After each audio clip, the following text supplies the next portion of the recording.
go to microsoft.com/webcast. Once again, ladies and gentlemen, I would like to welcome you to our Msdn webcast entitled Visual Basic.NET Soup to Nuts. This is part 9 in the series entitled Basic Debugging. It's my pleasure to introduce today's presenter, Ron Cundiff. Ron is a developer evangelist for the Microsoft Corporation. And Ron, you now have the floor. All right, thanks, Craig. Hello, everyone. Welcome to today's webcast. This is actually part 9 of a 22-part series where we're going to be talking about Visual Basic.NET and covering a variety of topics from soup to nuts. So today's session is on some basic debugging features that is available to us as part of the Visual Basic Express Edition integrated development environment. So we're going to take a look at exactly what is a bug, and then what exactly is debugging, and then we're going to run through some features of the integrated development environment that will show you how you can debug your application. So we're going to be covering a variety of topics today, such as how we can run with debugging, setting breakpoints, and then taking advantage of some of the various windows that will give us status on the running of our application as part of the integrated development environment. So what exactly is a bug? A bug is a flaw in software. So most of our programs contain valid instructions, but sometimes they can contain invalid instructions, or possibly maybe we have the instructions right, but they're slightly out of order. Also, some bugs are actually generated by the compiler itself. So we actually have compile time errors. This is at design time. So as we're writing our application, we can input some code into our code editor, and actually Visual Basic will compile this in the background for us. And the integrated development environment will actually point out invalid instructions as part of the compilation process. So actually, these compile time errors are generated to us and are visible to us as we compile our application. So before our application ever runs, we can notice these compile time errors.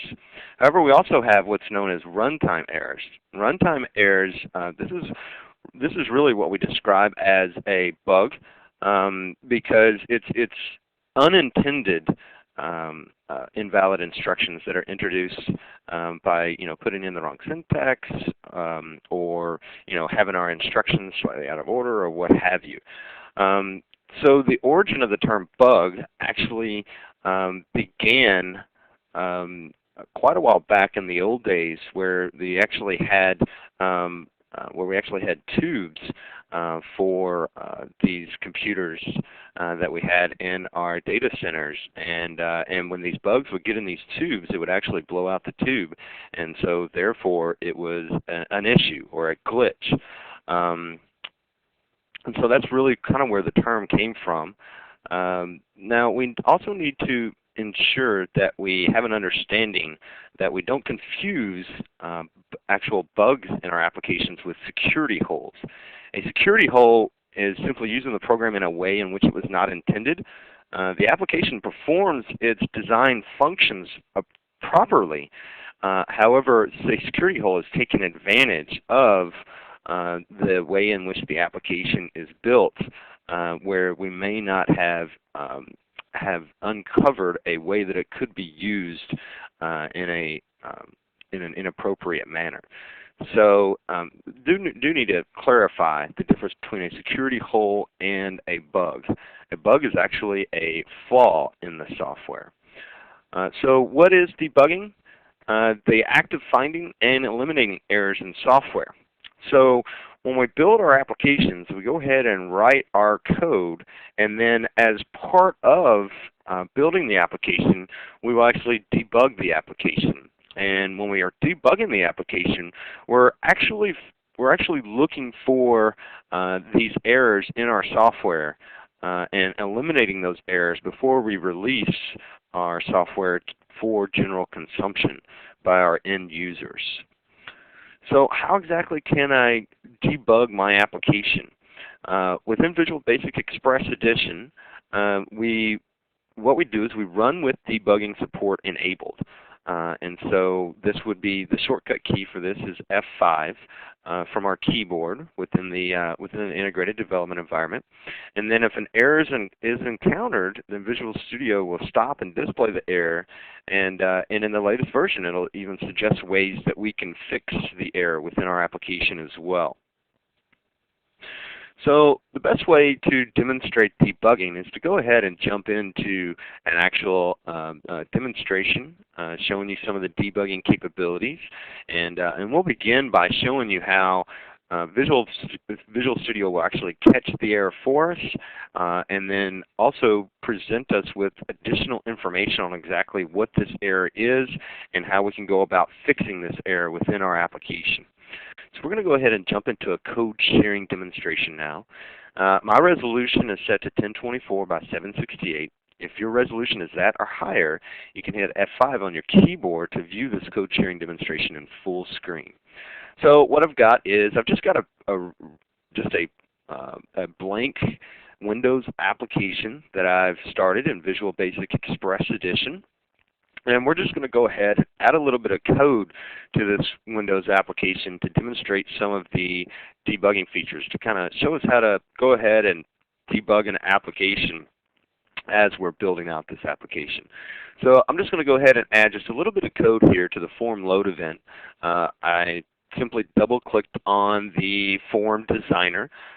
And what that did was that brought up an event handler for the load event from our form. So this is code that actually runs when this form is loaded by the .NET framework. And so I'm just going to add a little bit of code in response to this load event. So this is where we can add code that will run as our form is being loaded. So I'm just going to go ahead and add in a few lines of code here. Just keep it real simple. And I'm just going to declare a couple of variables. And go ahead and set their value appropriately.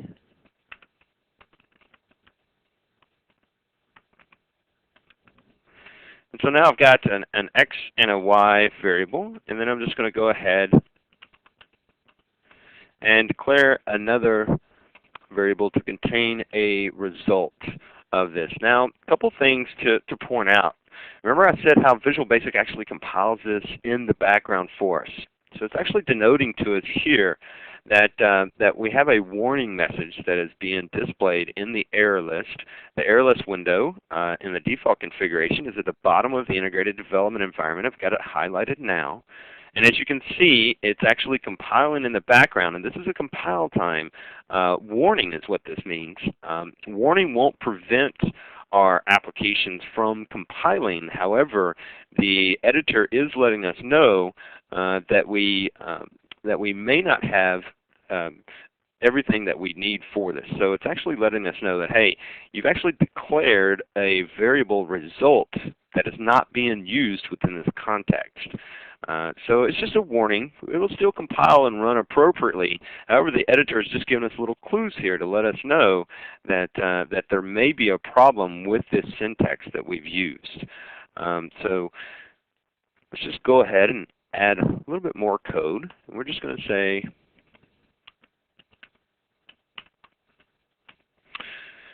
notice how once we've assigned this variable with a value, that warning went away, and we're all set now. We have 0 errors, 0 warnings. And so, as we all know, we can't divide by 0. That's an invalid mathematical operation. So what I've done is I've added a little bit of code here just to introduce an error within my application. However, I can go ahead and build this application. And as you can see at the bottom of the screen in the tooltip area, it has actually told us that the build was successful. So in other words, I didn't have any compile time errors. Now, a couple of debugging features that are available to us. We can actually run with debugging. So if I click on the debug menu at the top of the interface here, you can see that in order to start with debugging enabled, I actually just hit F5 on my keyboard. And what this means is that it will actually execute my application However, if an error is encountered, a runtime error is encountered, then it'll pause execution of the application and enter into debug mode, which will actually allow me to troubleshoot the code and try to eliminate the error that is occurring within my application. Also notice a couple of other things that I can do. Here is the keyboard shortcut to step into. What this does is this steps into our code one line at a time and allows us to follow each line of code as it's being executed, so that we could possibly troubleshoot it, change the way that it's currently executing, just giving us some tools at our disposal in order to help us find and eliminate any errors that occur within our application. So there's a step into and a step over, which we'll cover in a little bit more detail in the next demonstration. We also have the ability to toggle a breakpoint as well. And what a breakpoint is it means, hey, when you get to this line of code, I want you to pause execution and go into the debugging capabilities of the editor and let me investigate the current status of the application, and then possibly continue debugging from that point, either by walking through it a line at a time, or just go ahead and hit F5, which will continue execution of the application until the next breakpoint, or until a runtime error occurs, or until the application successfully executes. So if I just go ahead and hit F8 within this editor, then what it's going to do is it's actually going to go ahead and run each line of code before it's being executed. So you can see that the execution line has been moved to the Form 1 load event handler. It's denoted by the highlights in the editor itself. Also notice that at the top of my editor window, the name of my application, debugging, but then in parentheses, it's letting me know that it's currently debugging. Now, what this means is that my application, I guess I should have named it a little bit different to be more clear, but the application name debugging is currently executing, and it's in debugging mode, meaning that it's not actually executing any lines of code. It's waiting on my input as the developer of this application as far as when it should actually execute the next line of code. Also notice this little yellow arrow out to the side here of this statement. And if I hover over it in the editor, it's going to let me know that this is the next statement that will be executed. And I can actually change this during execution time. And we'll cover that at the towards the end of today's webcast. So we'll come back to the ability to change the next line that will be executed. Let's just go ahead and step through this application a little bit. So I'm going to hit F8 on my keyboard. Notice that the execution point has moved to the next line of code, and it is now going to go ahead and execute this line of code where it's allocating memory for this variable named x as an integer data type, and then assigning its value. And so if I go ahead and hit F8 and step through that line of code, notice a couple of things here. I can actually hover over my variables in the editor window, and notice how a little tooltip will come up and display their current value. Also notice at the bottom of the screen I have several windows that are available to me. So I've got a locals window. So if I click on the locals window, this will actually iterate through all of the variables that are local to the current function that I'm executing in, which is this Form 1 load event handler. And notice how it actually displays the current values of all of these variables. Now, of course, I have a reference to me, which is the currently executing form as part of this application. Notice that it references the instance of Form 1 that is currently executing, so I can drill down into further details on all of the properties associated with the current form. It'll also some of these other local variables that are defined. Here are some parameters that are passed into the event handler in case I need access to those as part of an event arguments parameter. And then, of course, the sender is the current instance of this form. But also notice how it allows me to watch or investigate the value of the other variables that I've defined here. So as you can see, x is currently set to a value of 1 per the last statement that was executed that assigned the value of 1 to this x variable that I've defined as part of my code. And then I'm going to go ahead and just hit F8 again. And as you can see, y is initialized to 0 as well. And now it will actually attempt to execute this next line of code where I'm actually going to divide by 0. And as I hit F8 to execute this line of code, it actually pauses execution and it lets me know that, hey, an exception was thrown and it is unhandled. So now this session is specifically on some of the debugging capabilities of the editor. In a future session, when we talk about exception handling, we'll cover how you can actually handle certain exceptions that may occur within your application and handle them at runtime so that your application doesn't actually pause and present this error message directly to the user while it's executing. So we'll talk about how we can handle exceptions at runtime in a future session. But today let's focus specifically on the debugging features of this. So it's letting me know that, that when it tried to execute this line of code, it actually resulted in an overflow from this arithmetic operation. And then it also gives us some troubleshooting tips as well. And so, for instance, here's one that says, make sure you're not dividing by 0 because that can cause an overflow in an arithmetic operation. So if I actually click on this, it'll actually take me to a help topic that will suggest ways for how I can prevent this from occurring within my application. And so it's going to go ahead and it's loading the latest online help.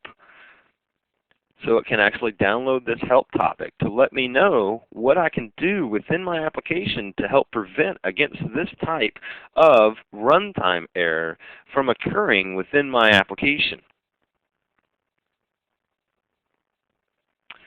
And so as a wait just a second for this to load, we'll go ahead and switch back to the actual editor itself. Also notice that it is indeed still on this line of code as the execution point. And then of course I can do some other things. For instance, I can actually view the content of the exception object itself. And so if I click on this, it'll actually let me kind of dive into the exception itself.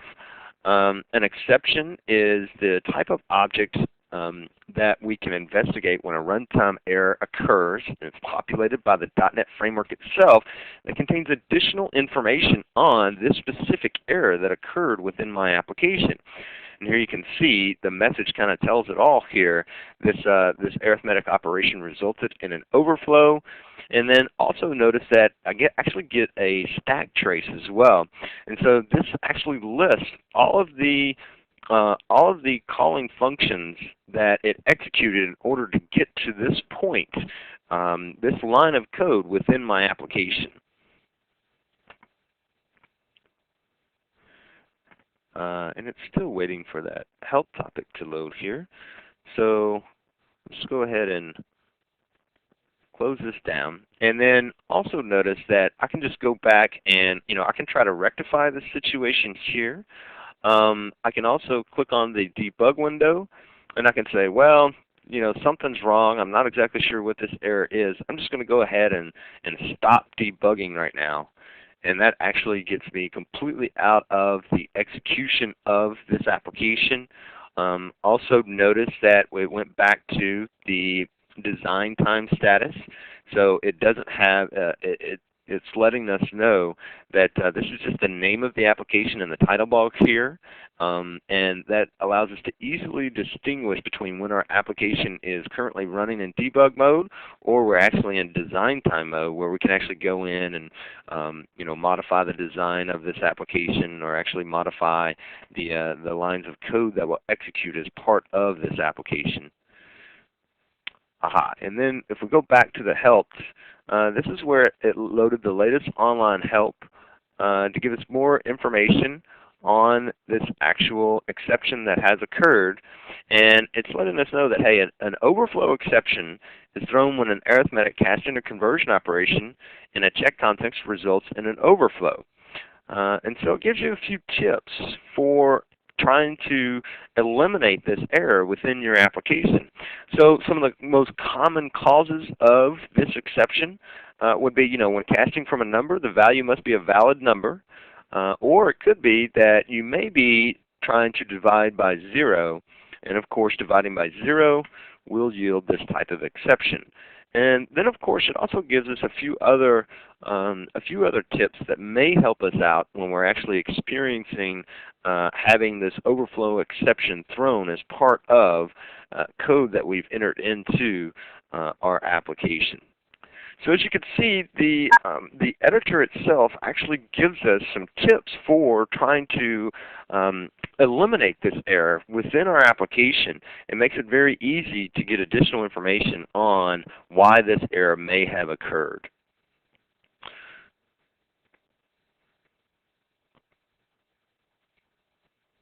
Now we talked about setting breakpoints within our application, and what this means is, pause execution at a particular line of code within an application. Now within the editor, I can set or clear breakpoints using the F9 key, and then from that breakpoint, I can resume execution a couple of different ways. I can hit F5 to just continue running till the end of the application, or maybe when a runtime error occurs. Also, I could just step into each line of code from that breakpoint. And basically what this means is, run the next statement within my application. Now, we talked about a couple of those windows down there. The locals window, we already kind of talked a little bit about that, as far as it'll list out all the variables that are locally scoped to the function that's currently being executed. There's also the watch window that we may want to take advantage of. This allows us to set specific watches on certain variables so that we can easily monitor the values of these variables as they are being modified by our executing code. It also allows us to browse into particular objects, kind of like I drilled down into the current instance of Form 1 that was running within that locals window, for instance. Another helpful feature as part of debugging our applications is the ability to go ahead and change these variable values while our application is currently executing, in order to help us figure out why this error is occurring within our application. So let's just go ahead and demonstrate how we can use breakpoints and some of these other windows within our application. So we're going to switch back over to our very simple application over here. And we're going to go ahead and hit F8 again to execute this application once again. And again, it steps right into this code. And we're going to just step through a couple of things. And then we're going to get to this line of code here. And here you can see, here's a watch window. I don't currently have any watches set, but now in this very simple example, I've only got 3 locally defined variables, so it's not too hard to keep up with the number of variables in this function. However, there can be a lot of different variables within here, so it may be when I'm debugging for a particular type of error that is occurring, I may only want to watch just some very specific variables that could be the cause of the error that's being generated. And so therefore I may want to just assign those as watches. And so basically what I can do is I can click right by the variable name and then go ahead and just right click on it and then select Add Watch from the context menu that is generated. So here I'm going to do it again with X. And as you can see now, I am specifically watching the values of X and Y. So that's a little bit different from our locals window, where our locals window actually lists out every variable that's locally scoped to this function. it's actually listing out every one of those variables as part of this locals window, where the watch window, I've only got specific variables that I'm actually watching. I'm actually monitoring the value of these variables.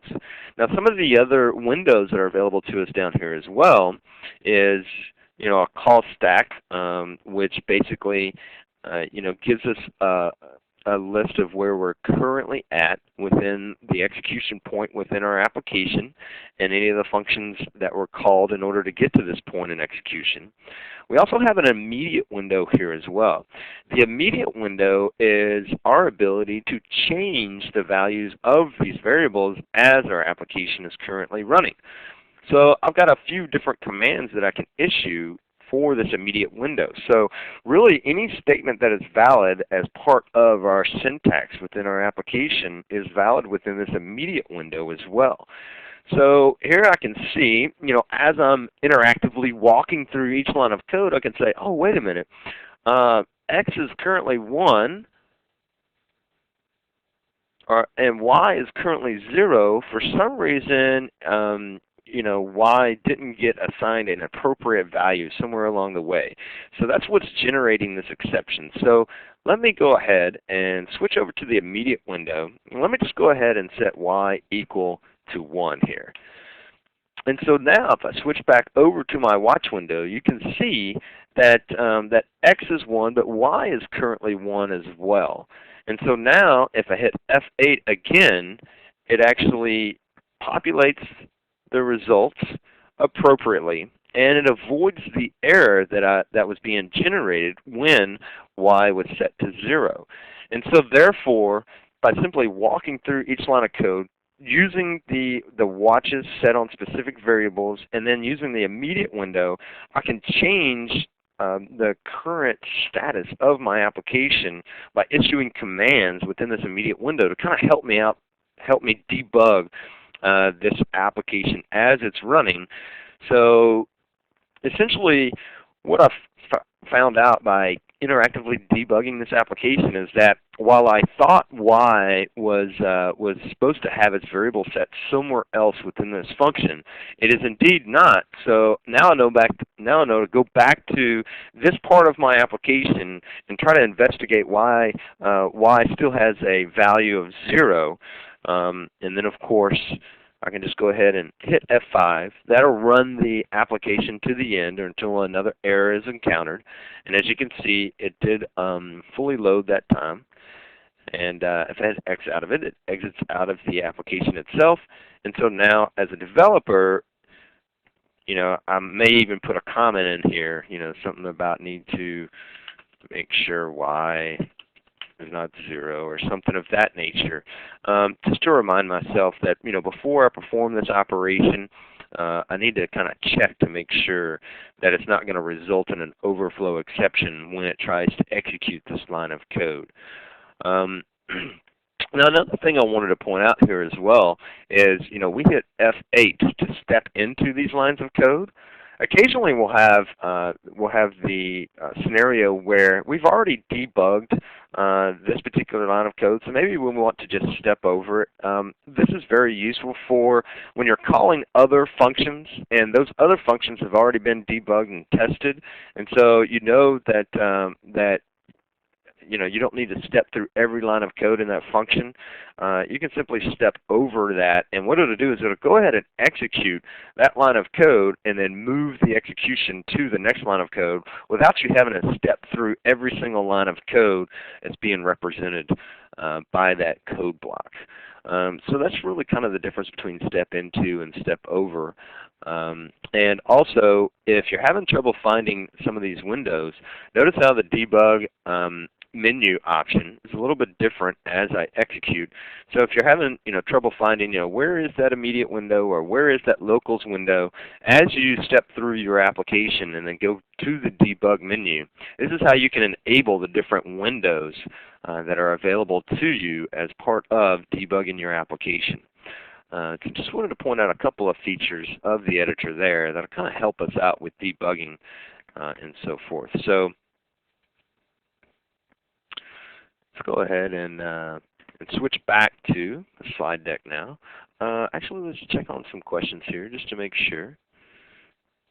So a couple questions that we have in the queue right now. Are the examples of this meeting using VS.NET 2005, .NET 2.0? Yes, it is. What is the difference between the free Express Edition and the full version? I've actually blogged a link that will point you to all the different editions of Visual Studio and what the differences and features are for these different editions. So you can visit my blog for more information. Let's see, that would just be blogs.msdn.com/Ron Cundiff. And so I'll show you that URL one more time before the conclusion of this webcast. And let's see, did the program read from the code that you're dividing by 0, or is it hard-coded in that error message when it suggests in troubleshooting? So basically what it did was it tried to execute that line of code where I was dividing by 0. When it executed that line of code, as part of performing that arithmetic operation, that division operation actually generated an overflow exception error type, and it raised that overflow exception error type from the base class frame libraries to my application that's invoking that division operation. And then my application raised that to me as part of the debugging experience. And then for an overflow exception type, that is where it suggests a couple of different tips for what may be causing this overflow exception type. And so that's kind of how that execution occurred within my application. So just wanted to cover a couple of the questions that came out in the queue, and then another question: when is VB 2007 due out? Visual Studio Orcas, I believe, is in next year's time frame. So I think I've got a link to some of the newest newest features that will be found in the next version of Visual Basic on my blog as well. So I'll be sure to point out that URL once again before the conclusion of this webcast. All right, so back to the slide decks here. Now we also have a debug class that's available to us in the system.diagnostics namespace as part of the base class framework. This actually allows us to issue certain debugging commands within our application that may be helpful as we're debugging our application. And so what this really is, these are just lines of code that are specifically for debugging the application. So if I actually compile my application with the release version as opposed to building it with debugging information included, then it'll actually contain the instructions for these different functions within the debug class that I have available to me. So what are some of the more useful features of the debug class? One of the most useful features is the ability to output data to the debug window in the editor itself. So while I'm running with debugging enabled, it comes to a debug.write statement, and it'll actually output the result of whatever message that we pass into this debug.write function. It'll actually output that into the output window within the editor so that I can have additional information available to me while I am debugging my application. A couple others that may be very useful as well is the ability to assert. Basically what this is the ability to check for a specific condition, and if the condition is not met, then I can actually have it display a result for me. And then finally, I can also force a failure by using debug.fail within my application as well. So just a couple of things to demonstrate the use of this debug class.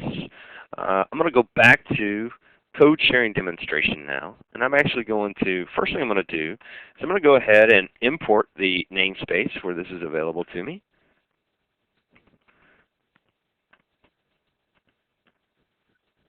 and it's system diagnostics namespace where that debug class is found. And then I can do a couple of things here. So I can actually go ahead and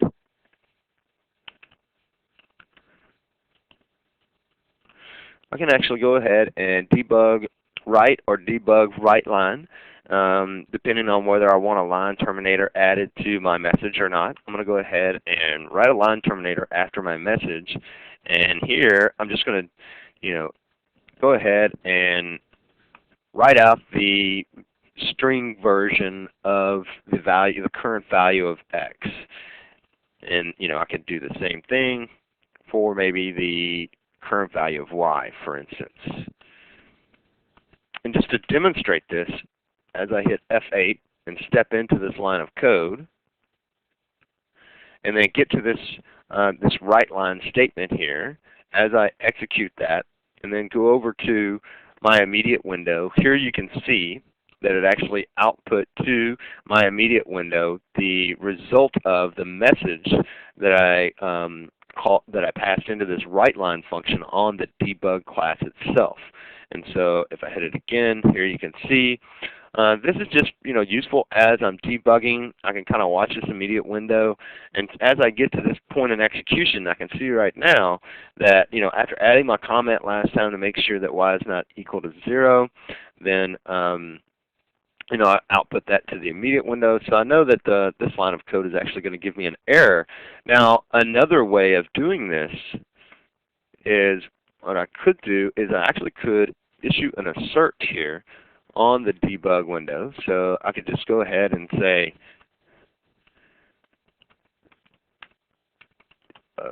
assert, and then here it's given me the couple of different method signatures for this assert function.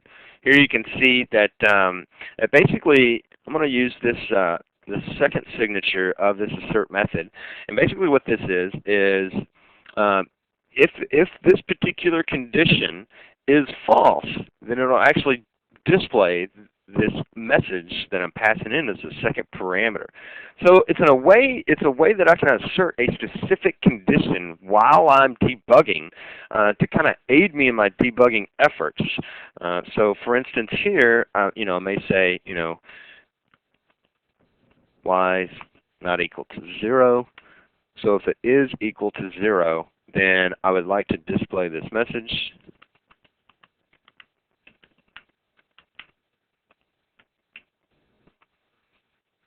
And if I actually execute these lines of code here, and then I get to the debug assert, here you can see that y was indeed 0, and so because y is 0, that condition is true, and so therefore the assertion actually fails, and as you can see, it outputs my message as well as the current call stack to kind of help me debug a little bit of why this assertion may have failed as part of executing my application here. So the debug class has got quite a bit of functionality that's available to me where I can actually add in lines of code as part of my application to aid me in my debugging efforts.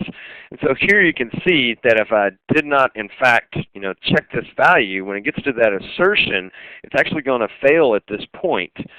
And so here I can actually say abort, so I can stop execution of this application. It's just a message to me as the developer of this application to let me know that, hey, this condition actually failed, and so you may want to be aware of that as you're debugging your application.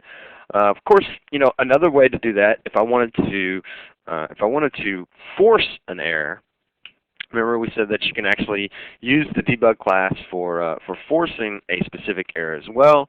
So here I could say, if y is equal to 0, then, I just want to go ahead and fail this application using the debug class. And so it's now going to end execution at that point. And so if I go ahead and walk back through, here you can see y is equal to 0, and pretty much a similar effect here for forcing an error within my application. So this debug class can be useful for me as a developer as I'm debugging my application to kind of aid me in what's currently going on with the execution of my application, and then to check specifically for certain conditions as it's running, and then alert me to if those conditions aren't met, so that I can kind of be proactive about it in debugging and try to eliminate those errors that may occur here. Got a couple questions in the queue. Let's go ahead and pause here real quick, and let me see. A couple of people had connection problems today, so I apologize for that. And then here comes a great question from Joe. Is there a way to remove all debug statements at once before deployment? Actually, what you can do is if you set your compilation to be a release version, then it'll actually automatically ignore all of the debug statements. It'll actually remove those statements as it's building your application. So the debug, like those assertions and so forth, are actually only part of the compiled code if debugging is enabled. If debugging is the way that you're actually building your application. So you can actually build your application for debug or for release mode. And when you debug it for release mode, it does some additional optimizations, and one of those optimizations includes removing any of the debug statements before the compiled version of the code. And so actually I think that answered a few of these questions. All right, so let's go back to the slide deck. And I'll do questions at the end as well. So if you have a question on any of the stuff that you saw today, just go ahead and enter it into the Q&A pane, and we'll get to that in just a moment. And so finally, we can also have the capability to edit and resume.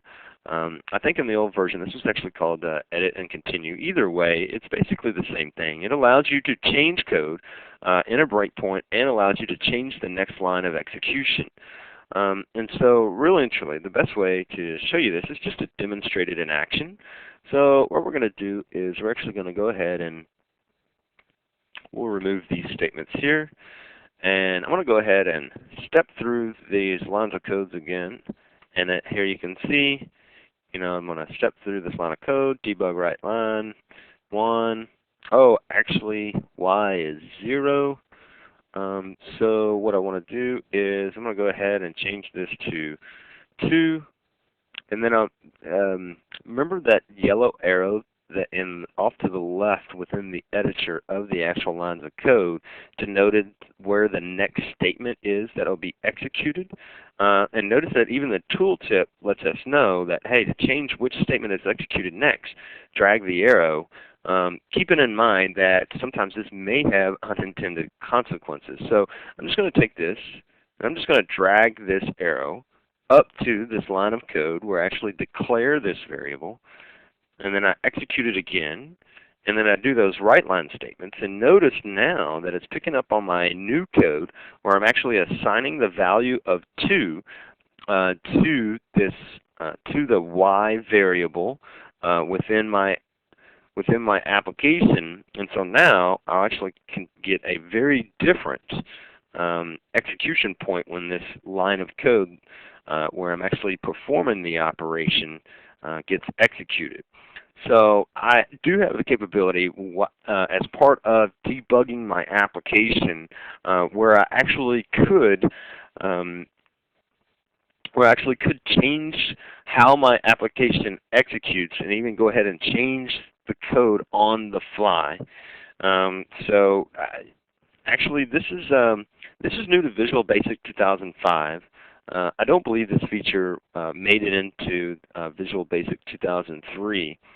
So got overwhelming feedback that this was a huge deal to all of us Visual Basic programmers out there. And so therefore, as part of the 2005 release, they did add back the feature, this capability to come back and and do the edit and continue type of debugging functionality within the editor itself.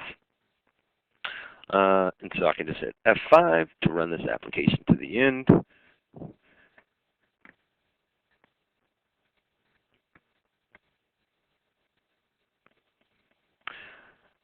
And we'll go ahead and jump to Q&A here in just a second. But just wanted to kind of present a little summary of what we saw today. We kind of covered, exactly what a bug is and what debugging is. And then we also took a look at some of the features within the integrated development environment that can help you debug an application. How do we run with debugging enabled? How do we set breakpoints? Remember that shortcut key is just F9.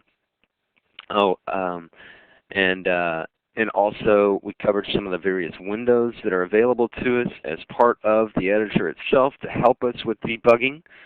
And then we also took a look at how I can change the next statement that will be executed using edit and resume within Visual Basic Express Edition.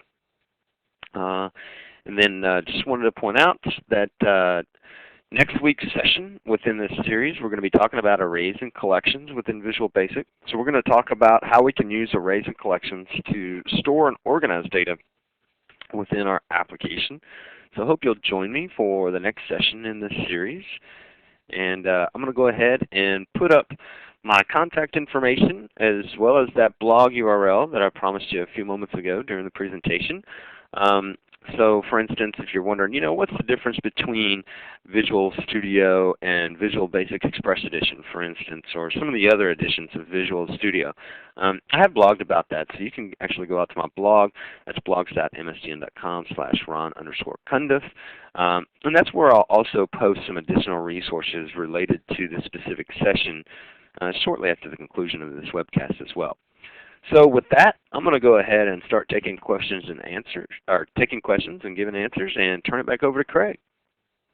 All right, fantastic. Another great presentation, Ron. I would like to share some additional resources with our MSDN crowd while we give Ron a head start to go ahead and look at the questions that you guys have submitted. But once again, if you do have any remaining questions or concerns, go ahead and feel free to type your question into the field next to the Ask button on the bottom of your screen, and then simply click that Ask button. As I mentioned earlier, you can view a replay of today's live event to try to catch anything you missed, or you can register for some upcoming webcasts, particularly the rest of the ones in this series, by going to www.microsoft.com/webcast. The streaming media replay and downloadable WMV file of this webcast will be available within 24 hours. As I mentioned at the beginning, I'm going to be providing a survey for today's event in just a moment, and I would again like to encourage you to go ahead and take a few minutes to fill out the survey. The feedback and comments that you provide allow us to create better webcasts for you, and your feedback is greatly appreciated. Now, I did mention this before, but by attending this webcast, which you all have obviously done, and submitting the evaluation, which we will get into here in just moments, you will be entered to win a 30 gigabyte Zoom digital media player. So just by taking a few minutes of your time, you have an opportunity to win some pretty cool hardware. Without further ado, here is that survey. If you could, just go ahead and follow the links that are provided in your interface right now, and take a moment to go ahead and complete today's webcast evaluation. Again, your comments are very valuable to us. With that, I'm going to go ahead and hand the floor back to Ron so he can answer some of the questions that have come in. Sure, thanks, Craig. So a couple clarifying questions here. I am using Visual Basic.NET 2005 Express Edition, so just wanted to point that out. That's how I was actually able to use that edit and resume feature that I demonstrated as part of the last demonstration there. And then can you toggle the breakpoint without pressing the F8 key? Actually, F8 steps into a line of execution. F9 toggles a breakpoint. However, you can do it without pressing the key. You can do it clicking the mouse instead.